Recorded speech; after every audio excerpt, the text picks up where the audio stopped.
Good morning friends, কেমন আছো তোমরা? তোমরা তো ভালো থাকবে। আর আমার তো সকাল হলেই খিদে পেয়ে যায়। আর এখন বাজে সকাল 7টা। আমার প্রচণ্ড খিদে পেয়ে গেছে, কিন্তু তার আগে এই দুজনের সাথে আলাপ করে। তবে এরা দুজন না, আরও আসে, সবে দুজন এসেছে। আমি খাওয়ার আগে এদেরকে খেতে দিয়ে নিই।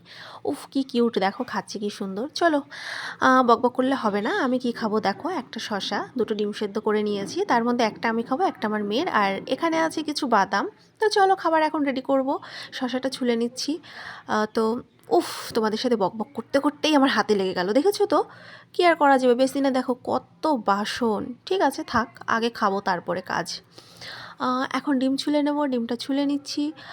আরও ভালো হতো যদি থাকতো সাথে কলা, কিন্তু কি আর করা যাবে। এত বড় চাকু, কেটে দেবো তোমাদের গলা। ওফ, মজা করলাম। আমার পাকা কলায় অ্যালার্জি, তাই আমি কলাটা অ্যাভয়েড করি সবসময়। এখন শসাটা কেটে নিচ্ছি। তারপরে অনেক কাজ রয়েছে আমার। এই খেয়ে দিয়ে রিল্যাক্স করে আমি তারপরে কাজ করতে যাব। ওই সকালবেলা উঠেই না তাড়াহুড়ো করে কাজটা আমার ঠিক হয় না, কারণ আমার প্রচণ্ড খিদে পেয়ে যায়।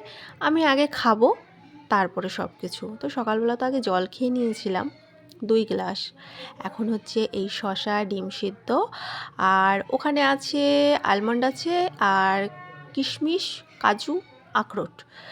তো এগুলো এখন আমি খাবো। আর নিয়ে এসেছি এইগুলো সাজিয়ে গুছিয়ে আমি দরজায়। আজকে ওয়েদারটা বেশ সুন্দর, রোদ্দুর উঠেছে, বাইরের প্রকৃতি দেখবো আর খাবো। তো চলো আমি খেতে থাকি। তো টাটা, সবাই ভালো থেকো, দেখা হচ্ছে এবার পরের ব্লগে।